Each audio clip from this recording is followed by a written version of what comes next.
And we don't care who got a problem with that. Because your problem isn't with me, it's with yourself. Because if I am me completely, and I have no problem with being me completely, then what's your problem with me being me completely? Are you mad at me? I didn't do anything to you. So if my existence bothers you, then you might want to get in harmony with yourself. And on the other end of that, if we are thinking about compartmentalizing ourselves, if we thinking about diminishing ourselves, remind yourself you too big to be little. You remind yourself that why would I ever diminish myself for somebody else to fit in? If I gotta fit in and I ain't supposed to be there, I'm gonna just stand out. I'm gonna stand outside. I'm obviously too big. So I want to break myself down to fit in there. No, I shouldn't have to fit in. If we even thinking about that, if you gotta fit in somewhere, is there room for you? Be like, I think we can fit you in. You think you can fit me in. Now I'm gonna have to squeeze into somewhere. Why? You know what? I'm good. I'll catch the next one, which will have plenty of room for me. Because in this life, there is enough room for you. And if what they're telling you is it's not enough room in here for you, thank you. I don't need to be there. Stop trying to fit yourself into anything, into them jeans, them socks, opportunity, somebody's life, none of that. You ain't no more squeezing in. We are going to be our whole self, wholeheartedly, everywhere that we go. No more compartmentalizing. In this life, you are who you're meant to be, and you go where you're meant to go. And if I'm not there, then I wasn't meant to be there. Because the question is, am I supposed to fit in anyway? If and when you get clothing tailored to you, if something is tailored to you, do you have to fit in? Or is it made for you? And so how was this life not made for you from birth? You were born as a baby. And at no point in time did anybody tell you you got to fit in. You didn't have to fit in. This is a baby. Life is meant to accommodate that child, not that child is meant to grow up, baby, and learn life. Is like, no, this is a baby. You're going to treat it accordingly. This is your life, and you're going to treat it accordingly. You keep thinking that this life wasn't made for you. Who was it made for then? Yes, we may all be living together on this planet Earth, in this country, the United States, or wherever you are, but your life wasn't made to fit in. Your life was made for you. The earth fits you in it. There's enough room for you to be your whole self. You don't have to fit into what they want. You stand out and realize you have access to everything. So instead of us fitting in, we are going to stand out. And how we're going to stand out is our life principle. You're going to stand out in your sacredness as the sacred instrument. A tuned temple receives divine guidance without static. So a tuned temple, meaning you're attuned to that divine frequency. There is no static. And what's the static? There is none of this distraction, this gossip, this hearsay, this being misled. We are misled because we're not receiving divine guidance. We're trying to go through somebody else. We want them to tell us and interpret it as if they're going to say, you're going to come to me and say, Sans, can you tell me what God has for me? I'm saying, yes, give me 1 minute. I'll be right back because I'm the only person that can talk to God and you cannot. Then I'm going to go talk and I'm going to come back and say, look, this is what God said. Okay, listen. You eating too many potato chips after 9 p.m. No, bro. It's not no. A tuned temple receives divine guidance without static.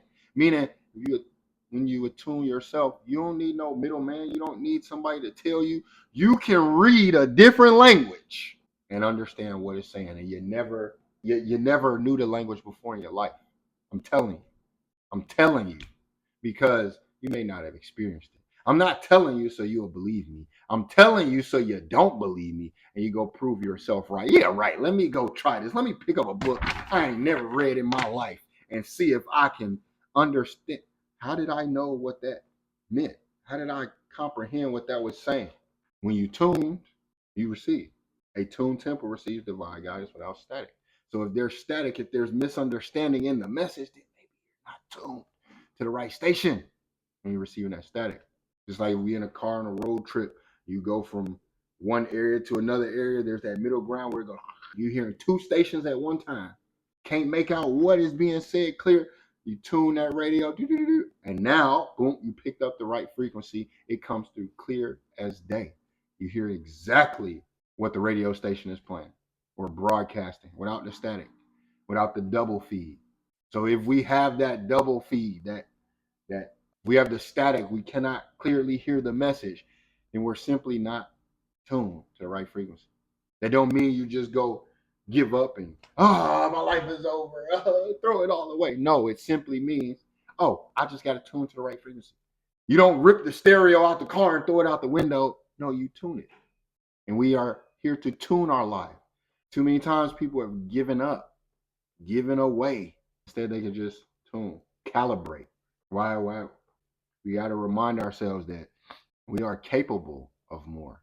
We're throwing ourselves away and parts of us away because we think it's no good. We think it's worthless. We think it has no value or valor. So we say, throw it away.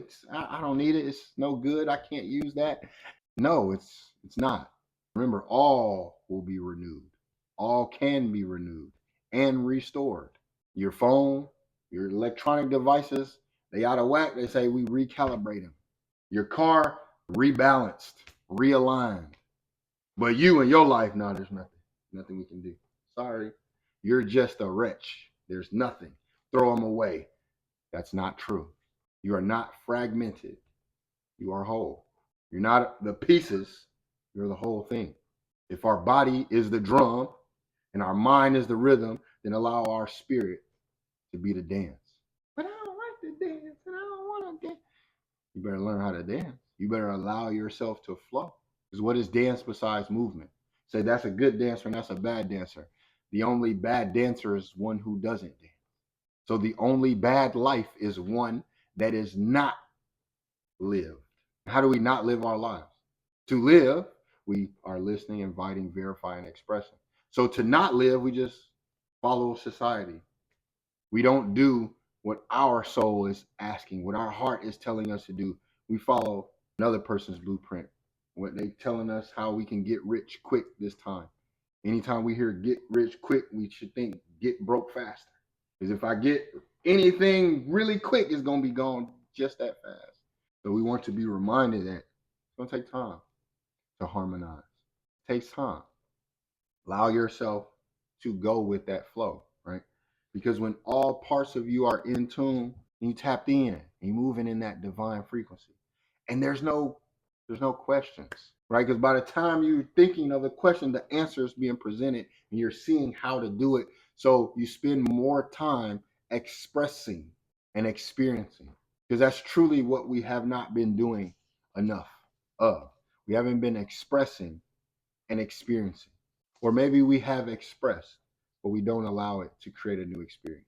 We'll sit and we'll talk about what's wrong, but then we won't act. So the expression and the experience. Expression, yes, we share, we talk, we dialogue, but experience must be lived. That is the action. That's when you got to get up. That is the work. All right. So the expression is the faith, but faith without works is dead. So if you just talking without walking, you ain't doing nothing. You put those two together. And to anchor us into this, we're going to start with a quote. And that quote comes from Young Pueblo. And it says, true healing is the willingness to treat yourself as sacred. It says young, but it's really like Jung, Y-U-N-G, Young Pueblo. It says, true healing is the willingness to treat yourself as sacred. And I know we hear that, we'd be like, what? Think about how hard it is to treat yourself as sacred. Think about how easy it is to treat somebody else as sacred. We will go out of our way to pledge allegiance, to uplift, to please others. Yet we'll treat ourselves as less than. We'll lay down and be the doormat for others to walk on and justify it and say, well, that's what we're supposed to do. When the willingness to treat yourself as sacred is a sign of true healing. And they'll distort that by saying, no, that person's they want you not to be truly healed. Maybe that's what we're not seeing. That the goal is to get you off balance. To have you so confused that you just give up. You don't know what to do, so you do nothing. Have you so diseased that you don't believe? And belief is just one of the first steps that you have to have. So I can't get to the knowing without the belief. I can't get to the belief without the faith. And so if I can knock you off of those, then I got you. Yet the willingness to treat yourself, the willingness to treat yourself as sacred. When you've been told you ain't this and you ain't that and da da da, and you're still willing to treat yourself as sacred. And as always, when we do our anchors, we don't pull from one area. And this is why. There is a universal alignment in all things. This is why everywhere you look, it says that. Doesn't matter what tradition you come from, what religion, what background, pull out your books and find where it don't say all. And if it don't have that in there, then we know that that's a man-made amalgamation. Because you ain't gonna pull open that book and it says, listen, only the white, the black, the brown, the yellow, the tall, the small, the big. It don't even say that. It's all things. And so the universal alignment is to remind us that across all these traditions, no matter where you go in the world, you, the human being, is described as a vessel, a temple, a mirror of the divine. Everywhere it's a vessel. You're talked about as a temple. You're talked about as a mirror of the divine. Is it not written in your law? And so true harmony, when we're truly being harmonious, we're truly living our lives by the divine, there's no room for discrimination because true harmony comes with every part of the self in coherence, every single aspect. So if I am prejudiced against something, I'm prejudiced against all things. So if I say you can't come in here because of that, there's a part of me that I don't accept as well. So we're talking about true harmony. So if true harmony comes when every part of myself is in coherence, then that means outside of me, I understand and appreciate all things. So I can't discriminate because, again, that would be a reflection of myself. Where does God discriminate? And if we are made in the image of the divine, the most high, the universe, whatever it is that you want to call it, if that's the image that you are in and it does not discriminate, where the hell did you learn to do it? And at what part of doing that are you reflecting the divine? You're not. So it might seem cute. It might seem cool for a time being and it's popular and it goes viral on social media, but you are not in divine alignment. And the one thing that man can do for you is give you an applause. They will clap for you as you rise and as you fall. They can't save you. So you're appeasing the being, not recognizing that how you are being is not aligned, it's not in harmony with the divine. So that's why we don't discriminate. So we don't play those games over here because we're universally aligned. So I'm not gonna nitpick and only pick from this and pick and choose. No. You get it all. Because the reason why we got in this mess that we're in now is because people picking and choosing. They want to tell you what they think on their mind. I'm not telling you what I think. I've even passed the point where I ain't even trying to tell you what I believe. Because if you think I'm trying to tell you what I believe, you think I want you to believe what I believe. I don't. You believe whatever you want to believe. You do not have to live inspired every day forever. You don't.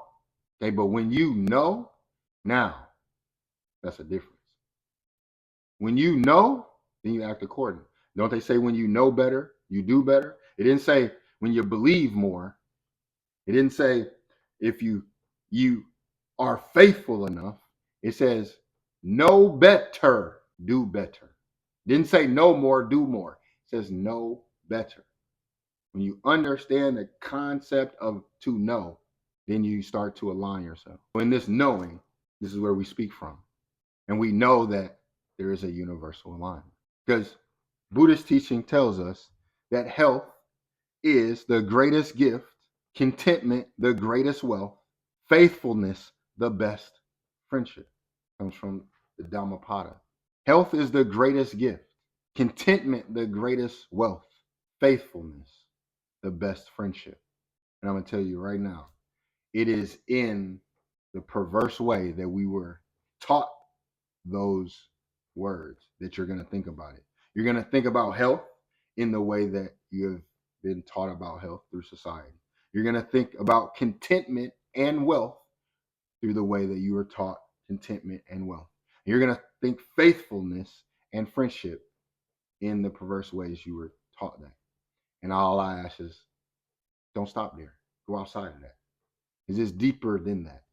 Your health is more than what they told you. Contentment does not necessarily mean what they told you, nor does wealth. Faithfulness and friendship. So just go deeper and allow that to come to you, because your temple is now tuned. So there's no static. It's going to come straight to you.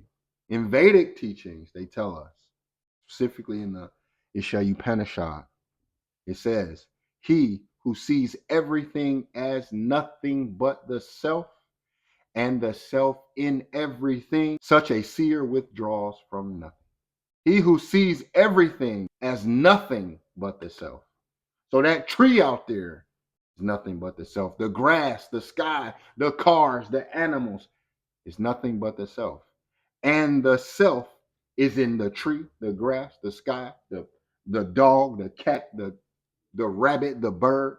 Such a seer withdraws from nothing, from nothing. Such a seer.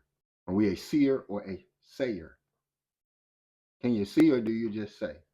You see how you're a part of everything and everything is a part of you. As above, so below. As within, so without. If I am made in the image of the Most High, that is just telling me that. If I see everything as me and everything, then I'm a part of all things. So what is there to discriminate? What has no use? What is waste? In the Tao Te Ching, specifically chapter 16, it tells us, to the mind that is still, the whole universe surrenders. To the mind that is still, the whole universe surrenders. I don't know how big the universe is, but I know that mug is vast. It's so vast, you can't quantify it. You don't know how big it is. That's how big it is. And it just said the whole universe surrenders. All of the whole thing, bow down to the mind that is still. And we were also told, be still and know. So we're saying, oh, you don't know? Well, then be still and know. And then it says, to the mind that is still, the whole universe surrenders. And if we're not attuned, if we're not tuned to the highest frequency, we won't see how those things relate. We're going to say they have no relation. You're reaching, that don't mean that, this is that. You argue with yourself. I'm not going to argue with you.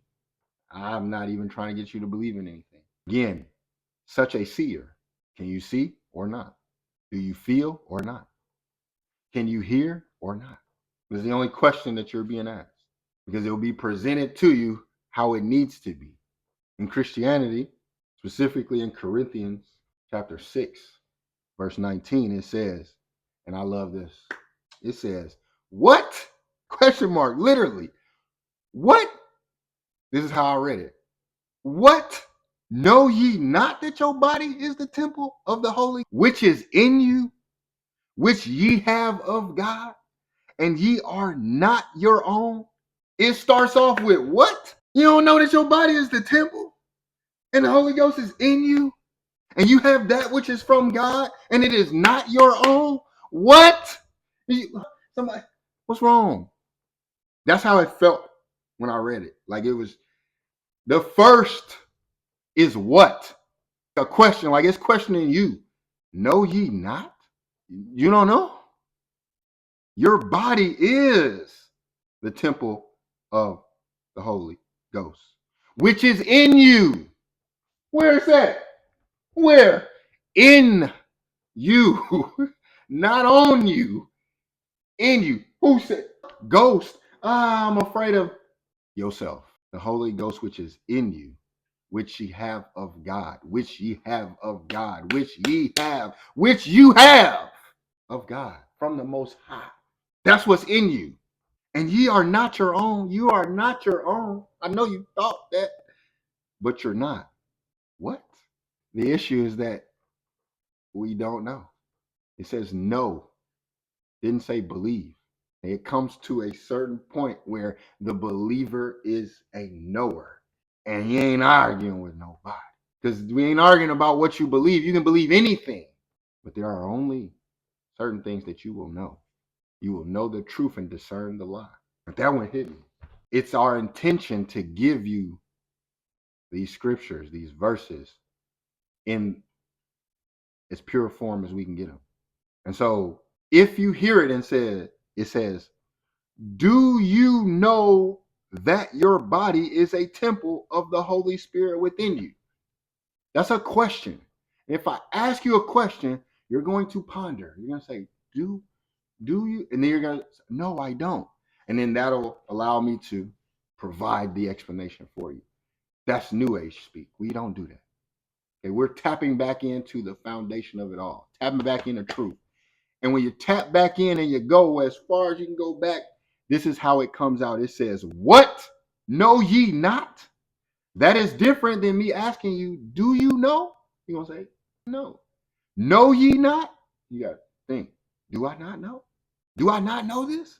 And it is telling you, the Holy Ghost, which is in you. It ain't asking. It said, you don't know that that's in you and where that comes from? Now you got to sit there and you got to take that. I didn't know. And if that's in me, and then now you got to start getting busy. You got to get up. Ain't no more sitting down when you know. As long as you're sitting there like, believe, okay, accepting all of this from people, you're just going to sit there. Once you know it's time to go, once you know it's time to grow. So we're taking the faith with the belief. Now we want you to know. It said, be still and believe. No, it said, be still and know.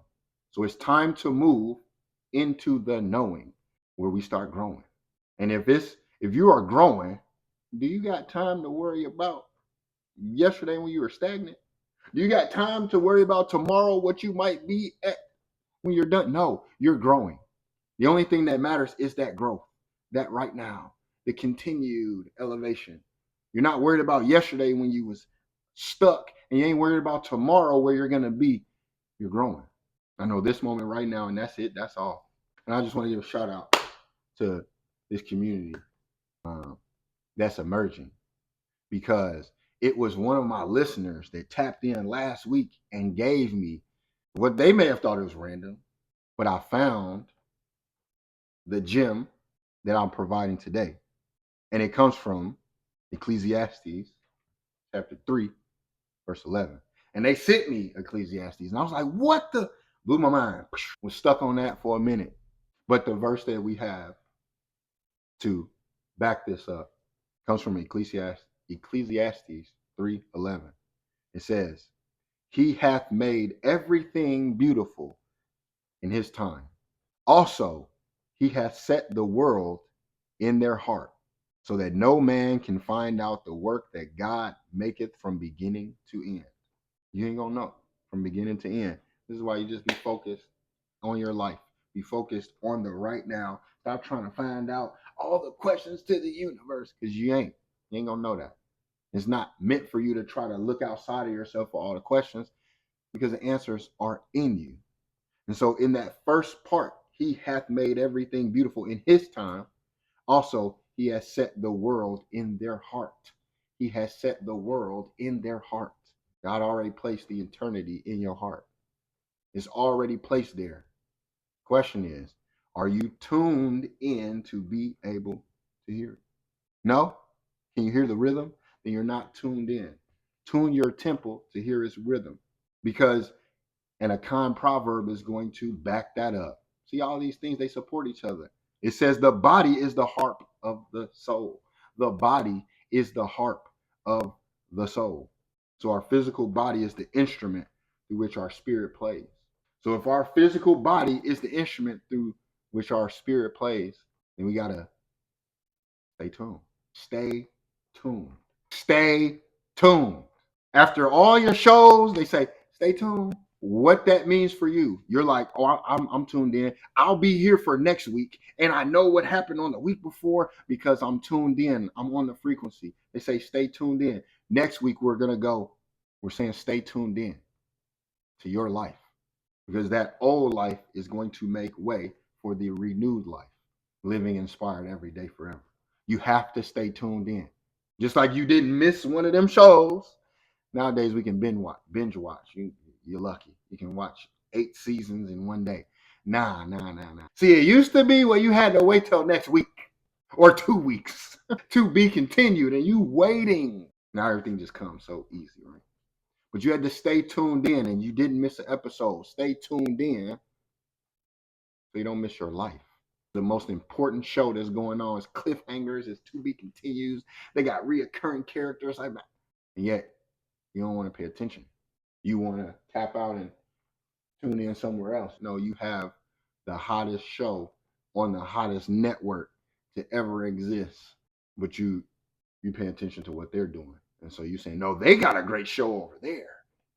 What? Know your worth. And so when it says that the world has been set in our heart, now we have to tune our temple to hear its rhythm. And then we're hearing where the body is the heart of the soul. And then lastly, through Islam, the Hadith, it says, verily, in the body there is a piece of flesh, which, if sound, the whole body is sound. If corrupt, the whole body is corrupt. Verily, it is the heart. Verily, in the body there is a piece of flesh, which, if sound, the whole body is sound. If corrupt, the whole body is corrupt. Verily, it is the heart. If the heart is sound, the whole body is sound. If the heart is corrupt, the whole body is corrupt. If the whole world was set in your heart and your heart is corrupt, what do you think about the world? Your reality can be easier explained than you think, or as a man thinketh. And if the world is placed in your heart and your heart is corrupt, so too is the world. So is the problem the world? And we sitting up here and we saying this, the world is this, and we got this president and this ruler over here. Is the problem the world, or is the problem your heart? But he's doing it. Is the problem the world, or is the problem your heart? So if you were able to change that person's heart, would it change your world? If you changed your heart, would that change your world? Might be something you have to experience. Let that just sink in for a minute.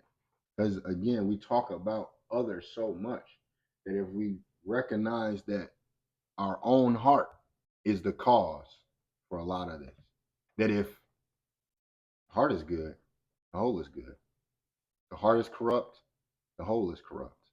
I don't have to worry about anybody else at that point. I work on myself. And I personally can tell you that when my heart was corrupt, everything was corrupt. There was nothing good, nothing. I could find a problem in everything. Yet as my heart became whole, fulfilled, as my heart became good, so too did the world. Does it mean that, oh no, it's just sunshine, rainbows, and there's nothing that ever goes wrong? No, it does not mean that. What it does mean is that in my life, in our individual lives, I have more of a say, more control than I allow myself to believe before. And then it was that belief that I had no control, which made me see no control, or made me lack the ability to control what needed to be controlled. Myself. I wanted to control everything else. This needs to be like that, and that needs to be like this, and this isn't fair, and that isn't fair. Does it mean that it's all fair now? No, it's still not fair. Still disproportionate over here, people doing what they shouldn't be doing over there. Yet in my life, I now have the control to dictate what I am going to see, experience every day. And because I've changed the way that I think, the way that I eat, and the way that I live, my life is different. I still see the same things, yet the reaction is not the same. The emotions are not the same. They don't rule like they used to. My temple is tuned. And so 3 things that you need to do this week to support your body, your mind, and your spirit being in the line, to support this life. And I'll give us 3 from each, all right, starting with the body. First thing that you need to do, that we need to do this week, Not next week, not next year. No, this week, today. Movement. The body needs to move. Whether you walking, running, stretching, moving your energy with uh, martial arts, sports, whatever activity, the body needs movement. You got to move. Get up, get out, and get something. The body needs nourishment. Nourishment. And this is something that I first heard this when I got into the Marines. I'm not gonna lie to you. And it was like sustenance. That's a $10 word. I said sut, and he said, yeah. See, most of y'all just be eating junk food. You're just eating whatever your mama get. I'm having a flashback. Let me stop. But they're just talking like most of y'all eat trash. You don't know how to sustain your body. And we had these things called MREs, meals ready to eat, which people actually eat them things willingly. I see people, they buying them and they're eating these things willingly. I said, boy, y'all tripping. But anyway, meals ready to eat.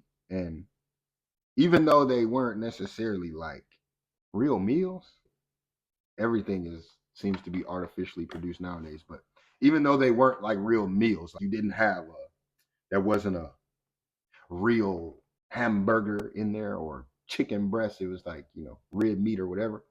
Neither here nor there. The purpose was that it contained all the nutrients, the vitamins and minerals that your body would need to sustain itself. So we had the calories, protein, the fats, the salt, the sugar that we need to sustain. Okay. So when we talk about nourishment, we're talking not just about eating any and everything. We're talking about eating sustaining foods that power us. I know, right? Ew, vegetables. No, but for real. Eating foods that sustain, right? To nourish the body. I know. And chicken tenders and french fries, they might taste good, but it didn't nourish you. And I'm not trying to say you can't have it because I eat chicken tenders, french fries. Actually, my favorite food is french fries. Yes. It's a food and a snack and a delicacy and a dessert. It's everything. French fries is great. What I'm saying is you have to nourish yourself. Right? There are foods that help you sustain and that power you, and you need to eat those alongside your cookies, cakes, snacks, whatever. Okay. So the body needs movement and it needs nourishment. The body also needs rest. The body needs you to be still. The body needs you to relax. The body needs you to breathe deeply, fully, rest. Not sleep. It's not that. Close your eyes. Rest and relaxation. Be still. Right? Relax. Breathe. Now we move on to the mind. So we talked about the body and movement, nourishment, and rest. The mind, this term you hear everywhere, meditation. What we're talking about is quiet, listening, being still. But it doesn't mean that you sit down and you close your eyes and it's quiet. You're thinking nothing. You're hearing terms like monkey mind and you need to cut. No. Just sit and be still. All right. Take this steps. Your first step with your meditation is just to be quiet. Don't say nothing. Just sit there and listen. All that stuff, whatever's going on up here. Probably sound like a radio being tuned. And breaking news. 10 people just left. Why did I do that yesterday? You just listening. And you're being still. You want to say scratch, you don't scratch it. You're just being still. Right? And the mind also needs you to read. What? Books. Read whatever, bro. This is a book, a magazine. You're reading scriptures, literature. Read something that is nourishing. Don't just read all the comments on social media all the time. All right. Read something that is going to fulfill you, that is going to empower you, that is going to inspire you. Not the things that's just going to devour you, that's going to trigger you and make your emotions, and now you want to argue, and now you want to see, I'm going to put it up. Don't do all that. Right. And the mind needs silence. These go together. Meditation, reading, and silence. When you meditate, be silent. You're reading the mind. When you're reading, you're silent. And when you're silent, There's no thing. It's just you. There's nothing else. No extra, no phones, no nothing. It's just silence. The scariest thing in the world. I know. Because I talk with my clients. I talk with my mentees. I talk with people every single day. And what I've come to find out is silence. Oh my goodness. Silence of the Lambs. It must be a scary movie because people are afraid of silence, afraid of quietness. And these are the things that we're getting back to.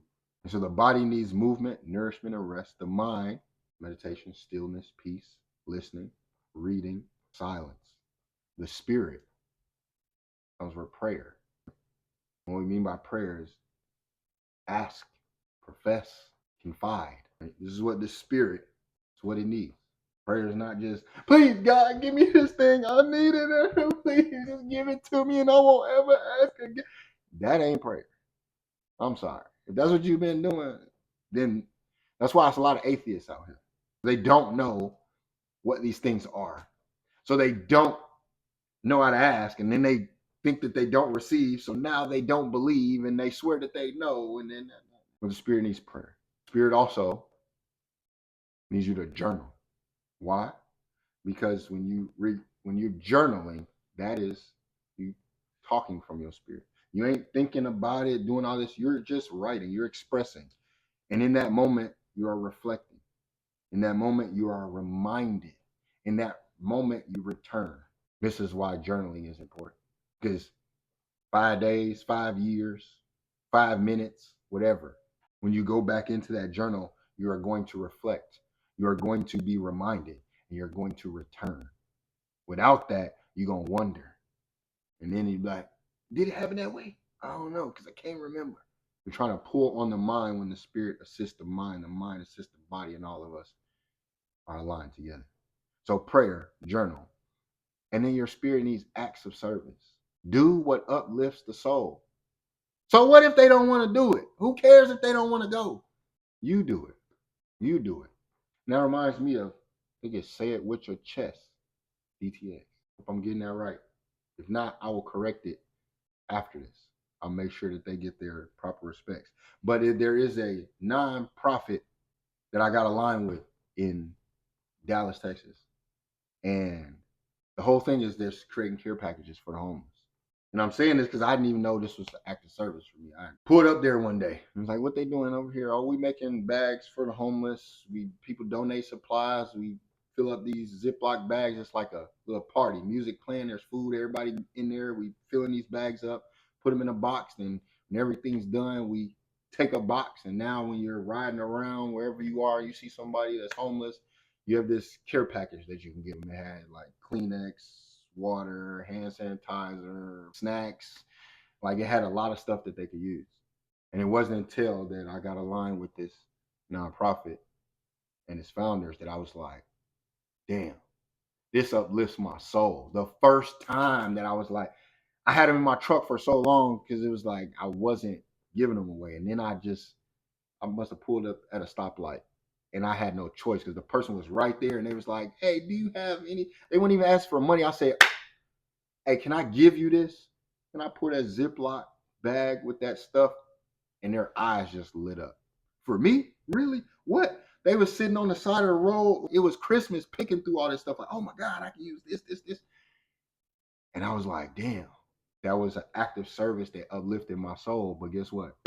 I couldn't even get 3 other people to do it. 3 other people that I would ask and say, hey man, y'all come do. Oh, no, I ain't got time for that. I don't know about that. Nobody wants to do that. And there was a time where I would say, you know what, I don't want to do it either. Y'all don't want to do it, so it must not be cool, so I'm not going to do it. And I would be going against my spirit, my soul. So active service is not necessarily do what's going to get you attention, do what gets you accolades from other people. And they say, oh my God, we appreciate you. You turn on your camera and you say, look, and I'm out here assisting the homeless. That is not an active service. That's an act of selfishness. That's an act of ego. So active service is you doing it because it just made you feel good. Even if nobody saw it. Nobody saw it, what I did. I didn't record it and put it out there. It was just between that individual and myself. And it's that active service that uplifts others, that uplifts your soul. Now to contrast, as we wind this down, we talked about temple, the tuned temple. So what does it look like when we're untuned? The untuned instrument. Imbalance, right? What does that look like? Because imbalance happens when Part of our temple is overemphasize on something. We put it on someone else and not on ourselves. Then we neglect parts. Now we're imbalanced. Or remember, we said balance was like this. Balance is this. Now we're imbalanced. We just nothing. We're just sitting here. And so what that looks like physically, and these are similar to what we talked about before, this fatigue, the tension, the dis-ease. Ignoring the body can dull the clarity of our thought. When we ignore our body, now it's like, what was I thinking? It's hard to be clear in our thought.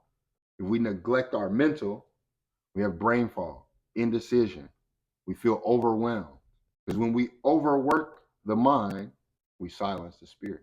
When you think about so much, what is your spirit doing? It's silent. How's it supposed to do anything when your mind is just always overworking? There are not going to be acts of service. Your soul is not going to be uplifted because your mind is doing too much talking. So that's the sign, the brain fog, the indecision, the overwhelmed. Overwhelmed because there's too much going on. Indecisive because you can't determine which voice to listen to. The discernment. Okay? In our emotions, it's going to look like reactivity. I'm reacting to everything. As soon as somebody says something, I got to say something back. I feel numb or I'm unstable. Instability in my life, in my emotions.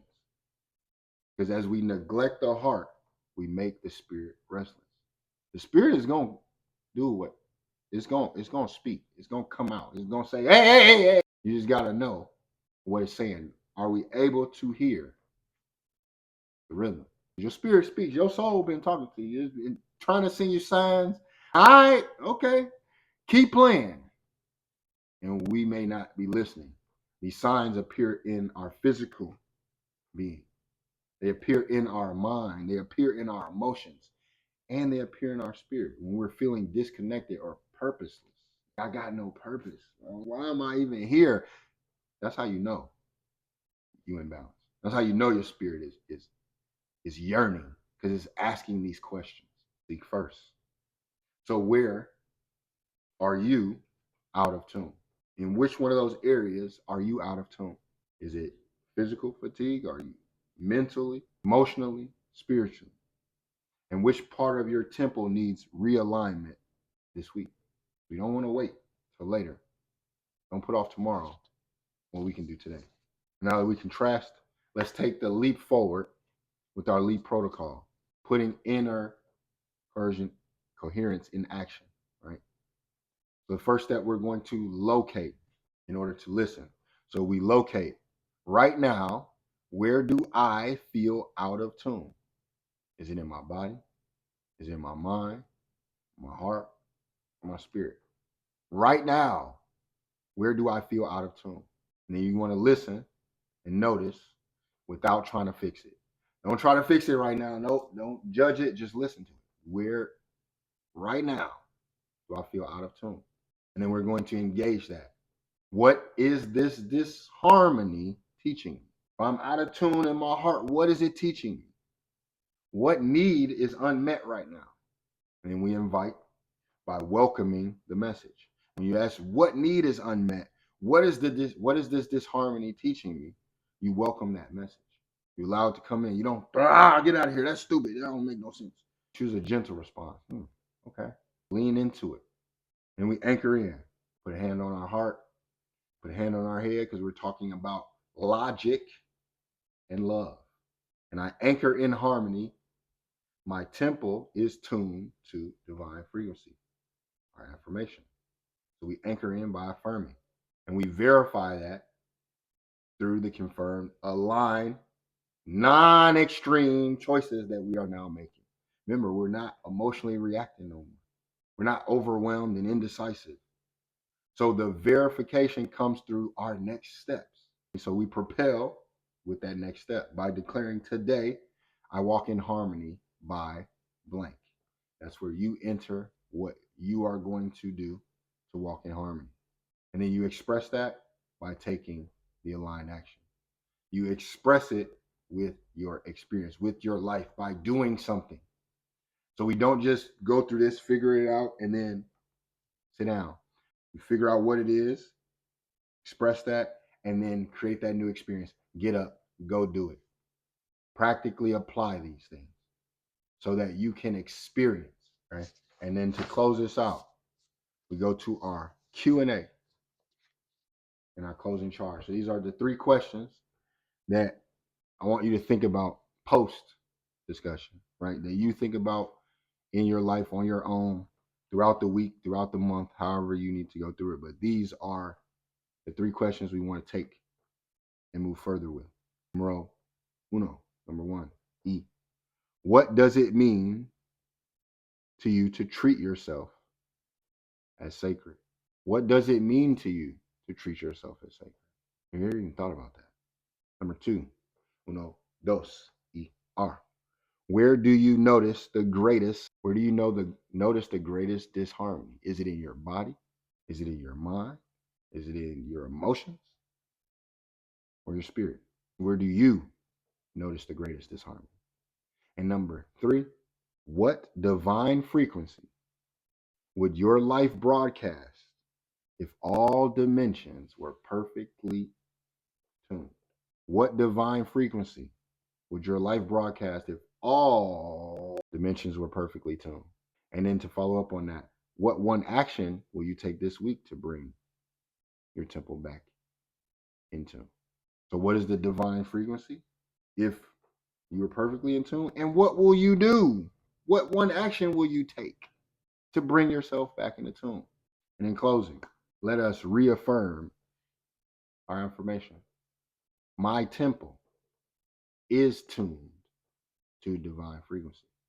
I hear you. And the final takeaway is when you are in harmony with yourself, everything aligns around you. When you are in harmony with yourself, everything aligns around you. Panache, decide. And so the challenge that I have for us this week, choose one daily practice that supports your whole self. Choose one. Never forget that in this life, you're meant to be inspired, to never stop prospering. It requires effort daily in order to live inspired every day, forever, because that's life.